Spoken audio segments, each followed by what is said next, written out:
Hello, my name is Michael Lambert, and today I'm going to do something slightly different. Now, when I started these videos about 2.5 years ago, I've always got a lot of comments, and I've been very, very grateful. I'm always extremely grateful for the comments. I read every single one of them and so on. But I used to, in the early days, I used to get some comments from the crazy people, from people who really were either stupid or deluded or just plain ignorant, who would defend Brexit. And after a while, I started reading some of these comments out, and they were quite amusing sometimes, quite entertaining, and I think people quite liked it and so on.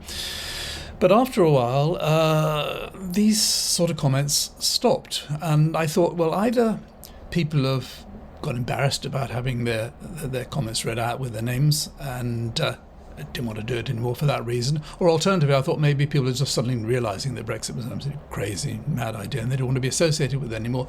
So I had very few, I mean there are always some, but I have very, very few over the last 2 years since I stopped reading them out. But last week I made a video and the thumbnail title was Brexit Chaos. And for some reason or other, this has provoked all sorts of people to come out of the woodwork, all sorts of ignorati to come out and give their views. And so I thought today I'd read out some of them because they're quite entertaining. It's still a tiny minority. I mean, I think I got 2,100 comments to last week's video, and of that, I've maybe got 50 or so from the crazy people. But since I think we're our whole economy is in descent at the moment, and I think it's probably not going to be until we hit rock bottom that we've got any chance of trying to find a way of getting back closer to the EU.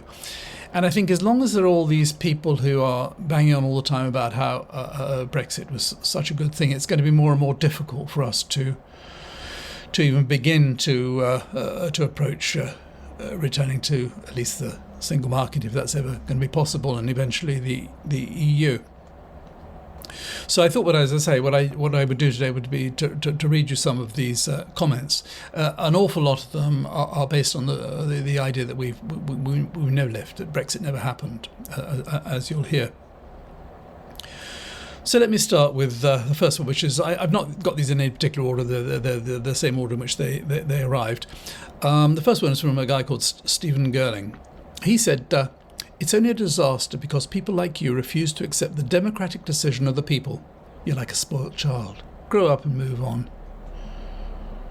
I accepted the democratic decision of the people in 1975 when 67% of us voted to remain in the EU. Someone called Sarge KMCD said, "Spoken like a true middle-class Marxist, with nothing positive to contribute to the planet." You see, they use these words like Marx. I've got no idea what it means. No idea. Completely inappropriate. Glyn Atmore, he says, "Brexit was betrayed by politicians who didn't want Brexit to succeed." Well, I know that Boris Johnson and Michael Gove certainly didn't want it to happen, but when it happened, they certainly wanted it to succeed. "England should never have been in the criminal EU," that's spelled CHR, criminal. "No way should a bunch of dirty foreigners, especially Europeans, no way should a bunch of dirty foreigners nake our rules and laws and steal our fish. The EU have proved just how bad they are and want to punish England for Brexit, hence the problem at ferry ports. Ect. The sooner the EU gets abolished, the better. For every country conned into it, every country should run themselves. Just like North Korea, they run themselves." Only Me says, "We never got Brexit. Politicians, the Foreign Office, civil service, and many rich, powerful people tried everything to thwart democracy. That, with a lying, weak charlatan of a PM, is the reason Brexit has not happened." I have two questions for all these people throughout here who are saying that Brexit never happened. And the first thing, do you believe we are still in the EU? Do you believe we can still trade freely with the EU, that we can go and live there if we want to? Do you believe that people can come from the EU and work in the UK? If not, how come Brexit's never happened?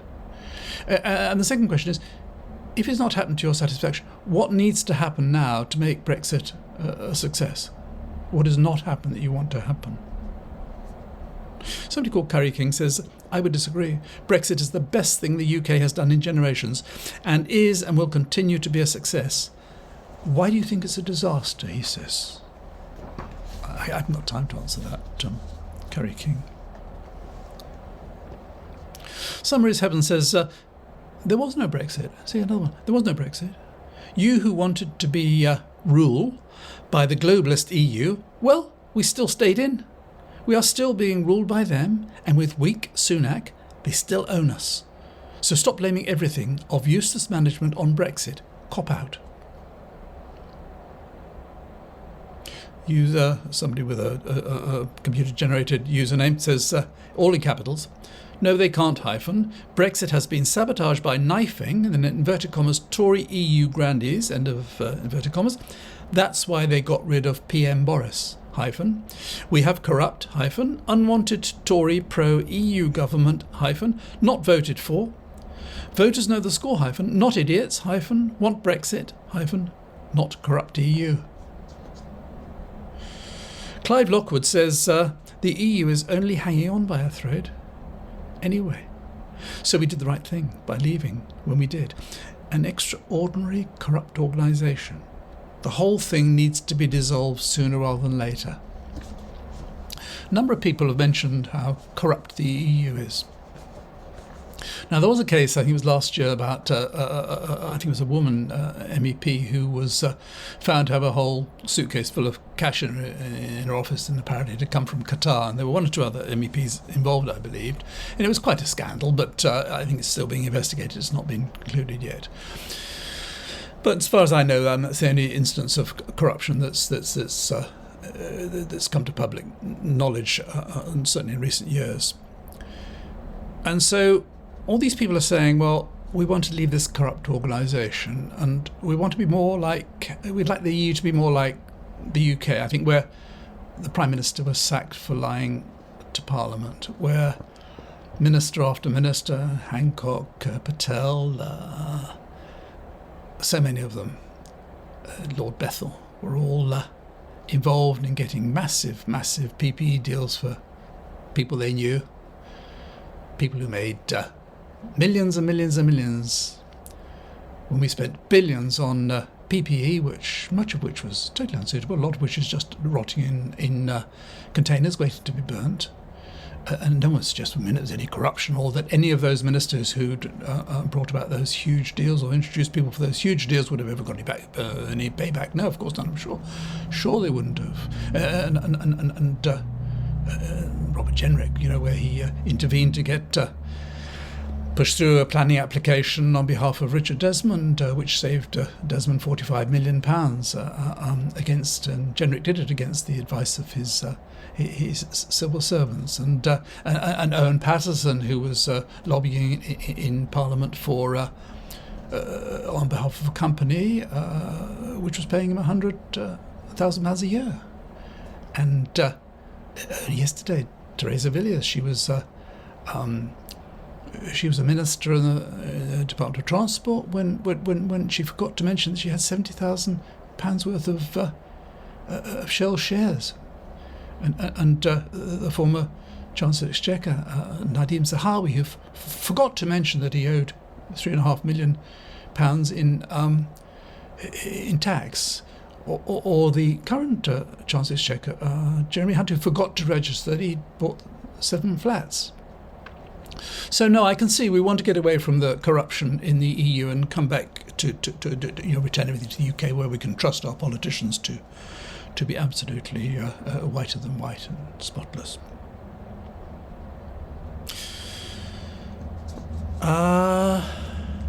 Wellbran says, for those anti-Brexit, you probably could not see what was going to happen. It went like this. He's going to explain to us. Brexit should not, in capitals, should not have been a disaster at all. But because all of government was against, as well as all of Parliament, so everyone in charge of it messed it up on purpose to say, there, we told you so, let's rejoin. When they went negotiating with EU, it was not about trade deals. It was to set up the rejoin plan. So that's what Lord Cornwallis was doing. By the way, you don't live in a democratic country because the world is not democratic. Please stop voting. Another computer-generated username. If there wasn't a scorned, I don't know what that means, a scorned bureaucratic system doing everything it can to make it as difficult for the UK as possible for daring to leave, I imagine Brexit would have been a huge success. We'll get there. We're still the world's sixth largest economy for a reason. The reason being that those who are about to overtake us haven't overtaken us yet.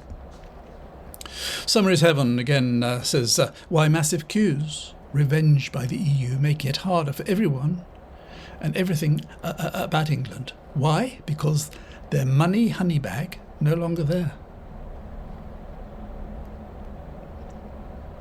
Mark Williams, the corrupt, unelected, parasitic, I don't know why the parasitic EU government, no country, no people, no commodities, how does it finance? By tricking member state taxpayers, who already finance a corrupt elected home government, lol.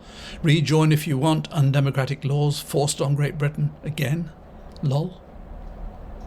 Mike Mines, he says, to many people in this country, that's simple. We couldn't feed ourselves in World War II, and yet more pile in by the week. I think he's talking about a few immigrants coming. Mike may be interested to know that 30% of our food comes from the EU. And without it, we'd be well and truly stumped. And when we start to impose import controls, we're going to be well and truly stuffed because, as I've said many times before, EU suppliers are going to be reluctant to supply a difficult market and all the hassle that's involved. And if they do continue to supply, they're going to put the prices up. They're going to charge for it. It's going to cost more. Roy Martin says, trouble is the UK did not get Brexit. It got a fudge. The government and big business did and still do not want it. WTO should have been instituted and all rules and regulations realigned to British law. But it would be too much work for the simple service to do. Then I get a little group. Sometimes I get, I know some of these are trolls, but you tend to get in little groups. It's usually about midnight they come. There's 3 here. One's called Voodoo. Chile says, you lost, deal with it. Calvin Aitken says, more grunting and groaning from old fart remoaners, move on. Another 3350 says, Brexiteers are the only ones fully awake. The EU is a toxic, fascistic organisation of ever more centralised power and control. It should be totally disbanded. Clearly has absolutely no idea what the word fascist means. Old Corvus says, you make my blood boil.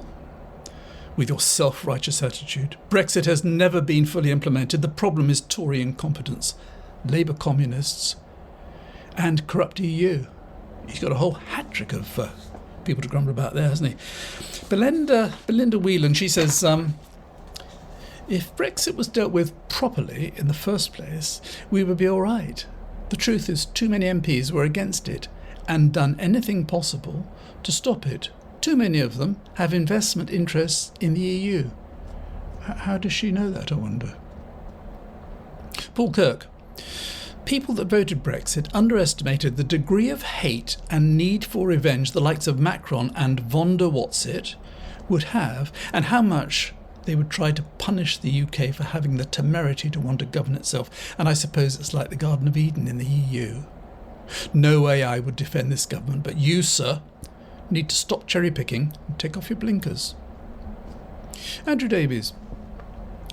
What a total and complete load of absolute rubbish. For God's sake, man, try and get a more positive life.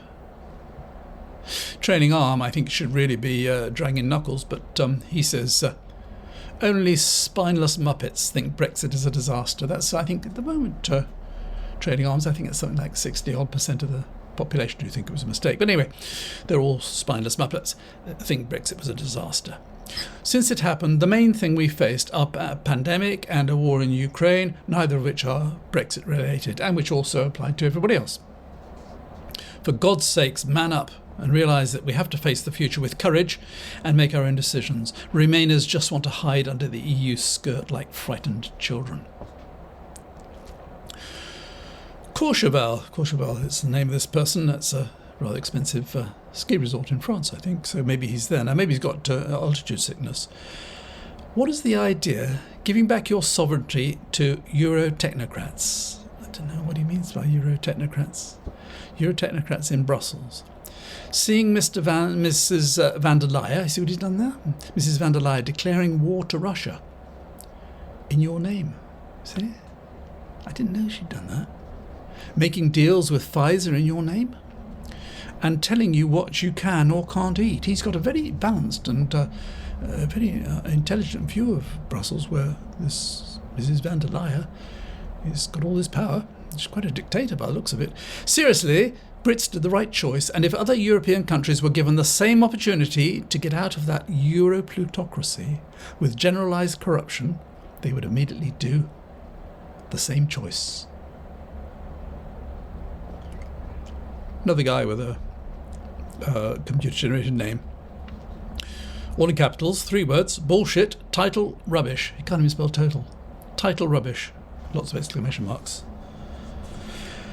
Mike Richardson, he says, keeping your sovereignty is never a disaster. Brexit was the greatest vote in UK history.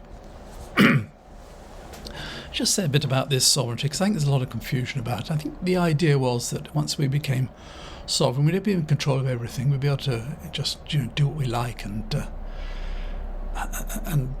somehow we'd be sort of separate from the rest of the world, like North Korea. I mean, they've got absolute sovereignty. And I was just thinking about just how much control we do have over our own affairs. If you look at water, 70% of our water companies are owned by foreigners. And for them, it is they've managed to borrow a lot of money, so a lot of water companies are in debt anyway and struggling, and they find it cheaper and more profitable to just chuck all the sewage in the rivers and the seas. And we know about that, and we know that 10 days ago all these people got in this international swimming competition. Further embarrassment for the UK, 57 of them got stomach bugs and E. coli and all the rest of it, because, as they said themselves, they were just swimming in shit. 70% of our electricity is owned by foreigners, 70% of our gas is owned by foreigners, and we're paying higher gas prices and higher electricity prices than almost anywhere else in Europe. Whilst our gas companies, our electricity companies are all making bigger profits than almost anybody else. Our railways are 70% owned by foreigners. We have the highest rail fares, I think, almost anywhere in Europe. I mean, staggeringly high. If you look at the cost of just going 30 miles on a train, it's an absolute fortune. It is cheaper in the UK, much, much, much cheaper to fly most of the time than it is to go by train. It's because it's all foreigners. You see, they're all owned by foreign rail companies like the German railways and the Italian railways and the French railways. They all own our railways. And of course, if they've got 2 railways, one in another country, one in their own country, which one are they going to favour? Which one are they going to be more concerned about being competitive? Of course, their home markets. So, but we sort it all off for that. So look at Hinkley Point. Hinkley Point, this enormous, very, very expensive nuclear power station that's being built now. Huge, huge project which is going to provide a significant amount of our electricity. 66.5% of it belongs to EDF, French government. 33.5% of it belongs to the Chinese government. So we're going to be dependent in the future for our electricity upon French government and the Chinese government. And who knows what the Chinese might want to be up to. Not only that, we've signed a deal apparently with extremely expensive, very high cost for the electricity. But we had to get it built, couldn't build it ourselves. We don't do that sort of thing, do we? We've got 45 offshore wind farms around the UK. Ministers forever telling you we've got more wind farms, more offshore wind farms than anywhere else in the world. 45 of them. How many of those do you think are foreign owned? 45. Owned by the Norwegian government, Danish government, the Dutch government, Germans. All sorts of foreigners are owning all our wind farms. So all our power, water, electricity, railways, all owned by foreigners. Taking back control, taking back control. Car industry, all owned by foreigners. I mean, yeah, all these foreign companies we sell all these enterprises to, these utilities to and so on, they make profit. What happens to that profit? They're going to repatriate it, they take it out of the country. They're not going to stay here and reinvest it if they can possibly get away with it. I mean, look at even small things. We all know about the passports. Our passports, can you imagine? We make all this fuss about leaving the EU, and then we get a French company. We pay a French company to print our passports. They print them in Poland. And we're going to set up import controls in Dover. So when the goods come in eventually, they'll all be checked. Who's going to do that? French company in Kent.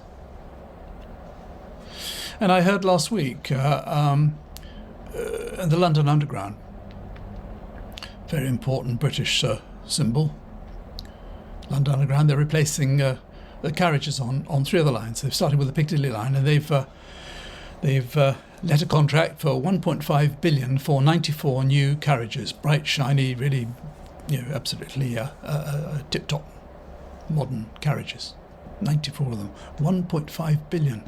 Thousands and thousands of jobs will be involved in that, in designing, developing and building and all the rest of it. Why is that being done? North of England, Midlands, Northern Ireland, Vienna, being made by the Austrians. Taking back control, you see. We've got to control everything. I mean, what God's saying, what are we going to be controlling? At least when we're in the EU, we're part of it. We had this massive market which we were so integrated with, but that's all gone. Now we're going to get better deals elsewhere. How's that going? Sanctified says Brexit was absolutely the right decision. The way it's being implemented is abominable. Our leaders are corrupt and incompetent, and have failed to deliver the hard Brexit the nation voted for. What does he want to do? He want to brick up the Channel Tunnel, fill in Dover Harbour and stop all flights to Europe with that soon? What are they talking about? It hasn't already. What has to be done to make it a complete Brexit? We've got the hardest Brexit you can imagine, by choice.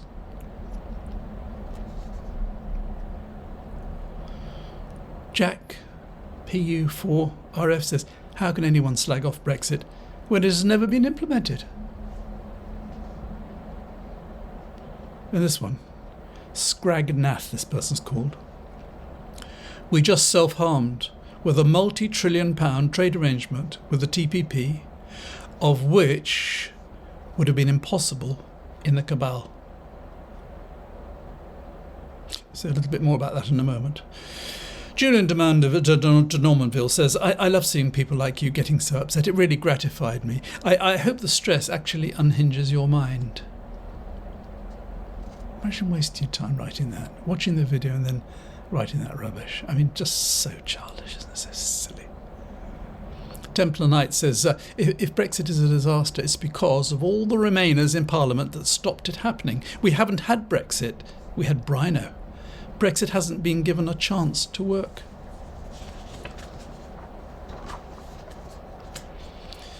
Paul's 3075 says, remaining focused on the past, and he puts in brackets for help, which you can't change, instead of focusing on the future, and he puts in brackets, which you can shape, is an early sign of dementia.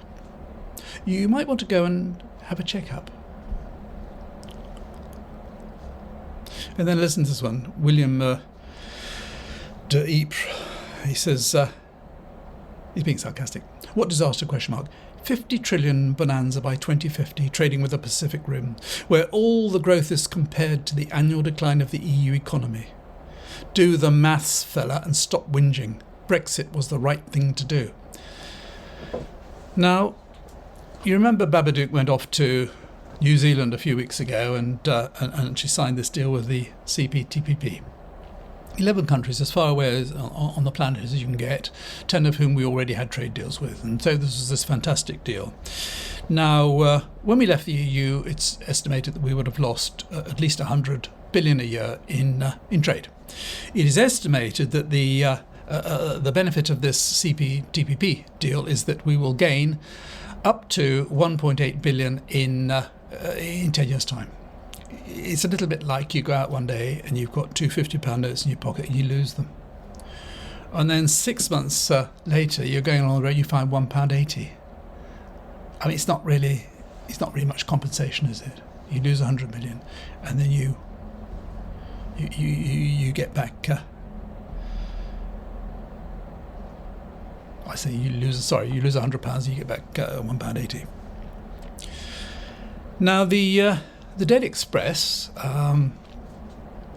this comic for people of learning difficulties, had a huge headline on the 15th of July when Babadook was in New Zealand, and what it said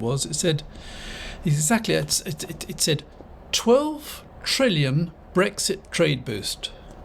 12 trillion, because all the people like these people writing these comments all believe that 12 trillion, I've got a clue what a trillion is. 12 trillion, that's an awful lot of trade. We're going to get that extra trade as a result of this deal.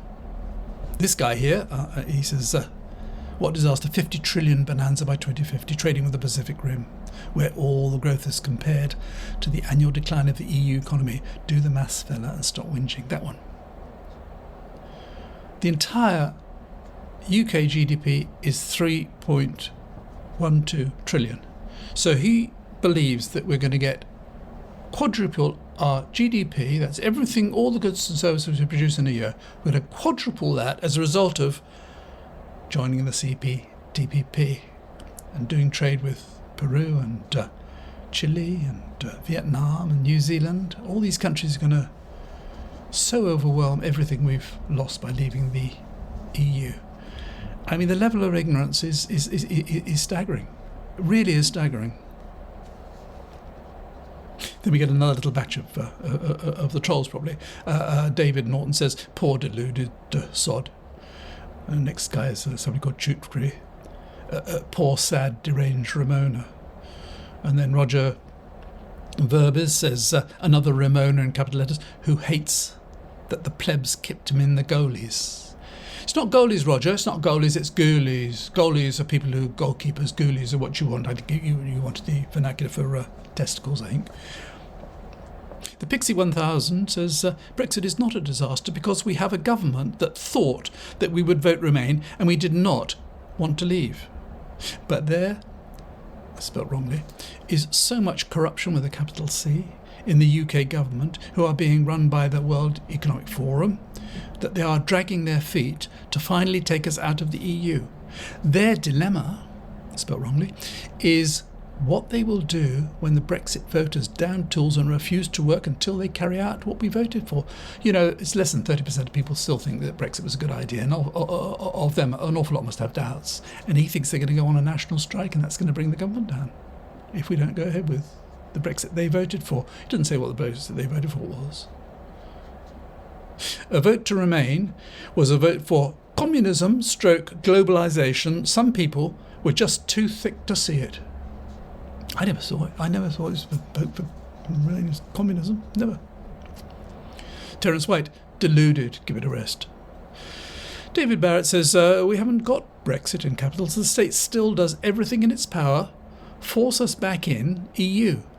In capitals, no Blair or May and their silly ideologies. We're super rich, get richer and use commie control on us, ordinary people. Then he says, he's got capital letters here, borders down. I think he's talking about Schengen. Borders down is catastrophic and a danger to women. Never occurred to me, when I used to drive around Europe, going from France to Belgium, Belgium to Holland, or from France to Italy. I never crossed the border. I thought, God, this would be terrible for a woman. A woman to go in, dangerous for women. Or for men, fine. But for women, crossing all these borders. He said, I've never seen such treachery. We don't need a giant population in the UK. It becomes unmanageable. Big business wants it to exploit for profit. The screw you effect. Matchbox 55 has some advice for me, which is rather kind. He says, you take way too long to say anything. Try to focus and be more concise. Jesus. Pat says Brexit's never been implemented. He also thinks, presumably, that we're in it. Still in the EU. Just a few more and then I'll finish. David Johnson says, did you ever ask yourself why, in capital letters, the Greeks, and then capital letters again, only one example of many, could retire at 55 on 90% of their final salary, and we were having our pension age extended to 67 for everyone in the UK. Greece paid nothing into the EU, and we paid in billions. That is just a tiny fraction of your imbecilic, stupid, give it all to the EU thinking. I'm a sovereign person. Maybe it's King Charles. Our country comes first, not the EU. Stuff them. Anyway, it is breaking up. But it would have anyway, after they had sucked the last drop of blood out of us. Pamela Cornelia says, what nonsense. We badly need Brexit completed. Westy Ham says, you Romaniac never will accept a legal and fair result by us. We, the people in capitals, get over it. Predator Cat says, he's just one word, his response is tripe. And he misspells it. T-R-Y-P he's written. St. Shah says, more lies and remain a nonsense. Brexit is best, as most people can see quite clearly. Most people can't see quite clearly, actually. Most people can see now. It's a complete and utter disaster. Paul Lindridge says, propaganda, we are not doing too bad except for people like you. He spells too wrongly, it should be T-O-O, but he spells propaganda rather interestingly. He spells it as proper, P-R-O-P-E-R, and gander, G-A-N-D-E-R, like a male goose. So he's got a right male goose there. John Brereton says, Brexit was the right decision. It's just Ramonas like Mickey here, that's me presumably, have constantly tried to stop or reverse it. I haven't really. I've complained a lot about it, but I know I can't stop it, I can't reverse it, I can't do anything about it. Therefore, we haven't been able to exploit our freedoms as well as we could. And yet, despite this, we are still benefiting greatly from Brexit. Please tell us, John, please tell us in the comments this week just how we're benefiting. We'd be very, very interested to know. And this will only accelerate as we get further away in time from the EU dictatorship. It's everything, this EU is a dictatorship and communists and Marxists and I don't know what. Anyway, he says, though, don't expect Mickey here to admit it. He's far too ignorant and far too stupid. That's me. Finally, George Swampy says, without a shadow of a doubt, Brexit has been the best thing to happen to the UK since the end of the Second World War. Britain will thrive whilst breaking free of this vile, evil, fascist EU dictatorship, where its leaders cannot be removed and cannot be accountable for anything they completely cock up. They have made themselves not accountable for anything that they get completely wrong. We don't need to be part of a vile dictatorship as this vile EU. A lot of bitterness there, George. But he says, they're all, again, like the corruption. You can't get rid of them. They do anything like, make any mistakes, can't get rid of them. No, not at all like our government, where you can be a bully, found guilty of bullying, and just nothing happens, or you can be found guilty of corruption or utter incompetence or almost historic incompetence in terms of the way that we're dealing with the current asylum seekers, and yet completely get away with that. But no, EU's much worse. So anyway, I hope that wasn't too much. I hope you're still here. And if you have watched this far, thank you very much for doing so. And if you haven't already subscribed, I really would be grateful. If you know anybody who you think might be interested and you wouldn't mind passing on my details, I'd be grateful. And so we'll just battle on. And at least I think those comments give you some idea that there is still quite a lot of people, the very people that I think Keir Starmer's going after. He's modelling his policies largely not to offend these sort of people who make these sort of comments, who are that ignorant and that stupid, whose votes he thinks he needs in order to get into power and make Brexit work. So anyway, once again, thank you very much for watching, and until next week, bye for now.